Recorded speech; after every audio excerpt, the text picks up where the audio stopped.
I am told I am a thorough man. My steward says it as a compliment. My solicitor says it as a warning. The tradesmen who supply Ashverne Hall say it to one another in the yard, in the particular tone men use when they mean that a thing is true, and also, occasionally, exhausting. I check the ledgers myself. I read the correspondence before I sign it. I walk the east pasture in October to count the ewes, because I have found that a man who trusts only tallied numbers on paper sometimes discovers, in spring, that the numbers and the ewes are not acquainted. I tell you this so you understand that what happened was not carelessness. I was thorough. I simply looked in the wrong direction for nearly a year. The widow of the Reverend Quill had been on my list of estate obligations since the September morning her husband died. The Reverend had held the living at Weldmere for 11 years, and the living included a house, which meant upon his death that his widow and her small son had 4 weeks before the house reverted to the parish, and she was required to find other arrangements. I gave her 6 because I had read her husband's record of service and thought him a decent man, and because I am thorough, not cruel. I sent Hartley, my secretary, with a letter. She replied, via Hartley, that the 6 weeks were sufficient and that she required nothing further. The reply was exactly 12 lines, in a hand so even and controlled that Hartley remarked on it unprompted. I noted the remark, filed the letter, and turned back to the drainage question in the North Field. I did not think of Marion Quill again until February. The reason I thought of her in February had nothing to do with charity or obligation. It had to do with a pair of gloves. I had sent 2 of my housemaid's winter gloves to the seamstress in Weldmere village for repair, a small commission, the kind my housekeeper arranges without troubling me. When the gloves came back, I happened to pick one up from the hall table before it was put away. I am not, I should say, a man who examines needlework for pleasure. But the repair was so invisible, the seam rebuilt so precisely, that I could not find where the damage had been even when I pressed the leather flat in the lamplight, that I asked my housekeeper, almost as an afterthought, who had done the work. "Mrs. Quill, your grace," she said. "The vicar's widow. She has taken in mending since the autumn. Very fine hand, the women say. She has more work than she can manage alone." I thanked her. I put the glove down. I did not move for a moment. The vicar's widow, the woman who had needed nothing, asked for nothing, and replied in 12 lines of exceptional copperplate. She had, by February, been working since October, 5 months of taking in mending, a fine hand, more work than she could manage alone. I did a simple calculation, and came immediately to the conclusion that mending alone, even at volume, even at the finest rate a village seamstress could charge, was not enough to keep a house and feed a child, which meant she had other income, or she did not have enough. I was thorough. I began to pay attention. It was March when I saw her at the coaching inn. I was returning from Harcastle with one of my tenants, and we stopped at the Weldmere Inn to water the horses. I had no reason to go around to the kitchen side, but my tenant's mare had thrown a shoe, and I walked the long way around to tell the groom to look at it. And through the low window of the inn kitchen, lit against a late afternoon sky that was still the gray of a February that had refused to leave, I saw a woman moving among the pots with the unthinking efficiency of someone who had done the same sequence of movements 1,000 times.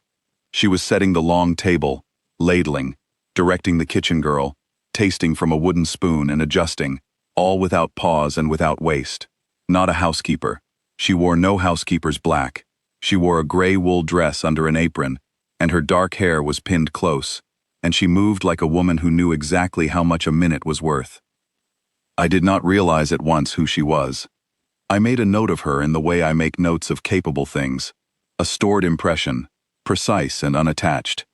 Then the kitchen girl called her Mrs. Quill when she passed the bread basket, and I stood very still outside the window for rather longer than the horse's shoe required. The vicar's widow was working an evening kitchen shift at the coaching inn. She was, therefore, working at least 2 positions, the seamstress's bench during the day and the inn kitchen in the evening. I went back to the mathematics. I was now looking at different numbers than I had been in February, and I did not like them any better. I said nothing to anyone.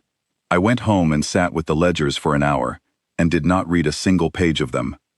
In April, I discovered the 3rd position by accident, which is to say, by being thorough. My solicitor, Mr. Penrose, had fallen behind on his copying. A chest complaint had kept him from the office for 3 weeks in March, and the arrears were considerable. He had arranged for a copyist to come in the evenings and work through the correspondence backlog. I knew this because the copying bills appeared in the estate accounts, which I review monthly. The hand on the copying bills was exceptionally fine and even. I recognized it before I reached the bottom of the page. I went to Penrose the following morning and asked him, without explanation, who his evening copyist was. He told me it was Mrs. Quill, the vicar's widow. She had come to him in October, very composed, and asked if he had work. He said he had been grateful ever since, as she was the fastest and most accurate copyist he had employed in 30 years of practice. She came 3 evenings a week after her shift at the inn and worked until the candle burned low. After the inn, I thought. After the seamstress's bench during the day and the kitchen in the evening, she came to sit under a solicitor's failing candle and copy estate correspondence until the wax ran out. And somewhere in that arrangement was a small boy who needed feeding, and a rented room that needed paying for, and a woman who had written to me in October in 12 lines of controlled copperplate to tell me she required nothing further. I sat in Penrose's office for a moment longer than necessary. Then I thanked him and went out into the April street and stood in the sun for a while, which is not something I ordinarily do. I am a precise man. I deal in what is in front of me, not in what I have failed to see. But there is a kind of precision that is really only cleverness about the things one has already decided to look at, and that is a different thing entirely from being genuinely thorough. I had been clever about drainage and ledgers and glove repairs and copying bills, and the whole time there had been a woman in my village doing 3 jobs at once to keep her son alive, and I had filed her letter and gone back to the North Field. I did not like the feeling. I am not sure I had felt it before. It was something close to being humbled by a ledger that does not balance, except the ledger was me. I went to find her on a Thursday afternoon in late April. I knew she would be at her bench in the mornings. I had confirmed this, in my thorough way, without making it obvious that I was confirming it. I knocked at the door of the small rented house on Cooperage Lane, 2 rooms, I estimated, from the width of the building, and she answered it herself, because she did not have a girl, and because it was her house. She was smaller than I had remembered from the kitchen window, or perhaps she simply looked smaller in a doorway than she had in motion. She wore her plain gray dress, sleeves pushed to the elbows, and she had a length of blue silk draped over one shoulder that was clearly someone else's torn gown, and she looked at me with the expression of a woman who is not easily alarmed, but is, at this particular moment, mildly puzzled. "Your Grace," she said. "Mrs. Quill," I said, "I wonder if you might give me a few minutes." She considered this, not nervously, not gratefully, but simply considered it, the way a woman considers whether she has the minutes to spare. Then she stepped back and let me in.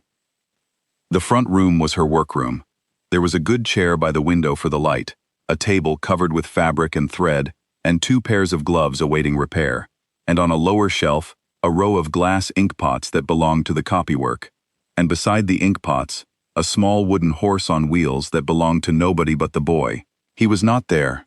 He would be at school. I noticed, before I sat down in the plain wooden chair she offered me, that she had pinned a piece of blue ribbon to the curtain at the window, where it caught the afternoon light.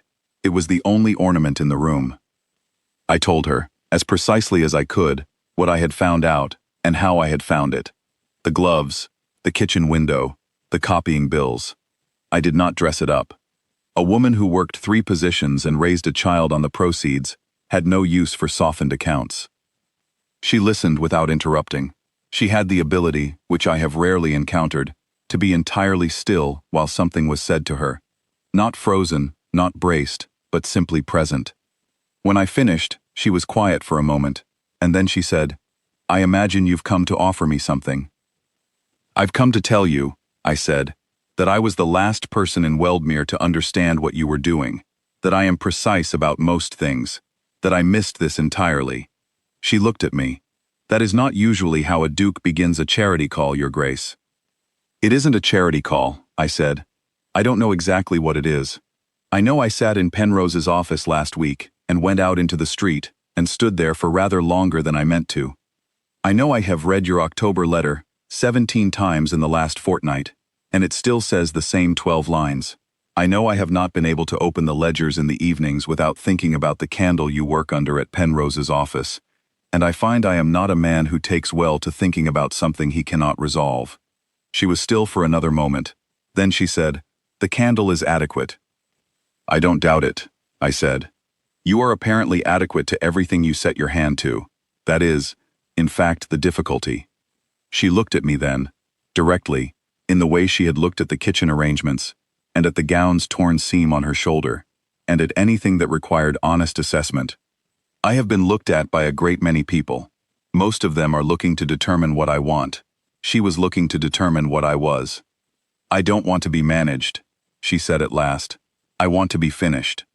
"What does finished look like?"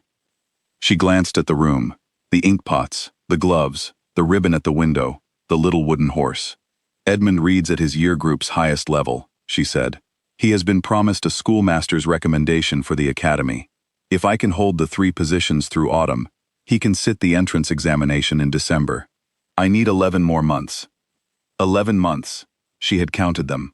She had, I suspected, counted them in October, and counted them again every month since, with the precision of a woman who could not afford to miscalculate. "What if you needed fewer?" I said. She looked back at me. "Your Grace, I have a library at Ashverne Hall that has not been properly catalogued in 40 years, I said. "It is a genuine source of frustration. I require someone with an exceptional hand, a systematic mind, and the capacity to work without supervision. The position pays considerably more than 3 combined. Edmund would sit the examination in December in either arrangement, and in this one you would sleep." She was quiet. Outside, on Cooperage Lane, a cart went by, and the wooden horse rocked slightly on the shelf without falling. "You read my letter 17 times, she said. "Yes. 17 times suggests something other than an estate librarian vacancy." I let the words stand in the room without hurrying them away.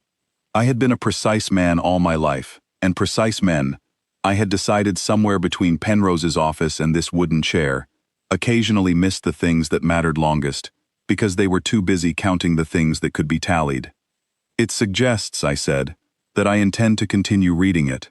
For a considerable time, if you will allow it." She looked at me for one more long moment, that same honest, ungovernable assessment. Then the corner of her mouth moved, barely, in the manner of a woman who has not had very much occasion to be surprised, and finds, on balance, that she does not mind it.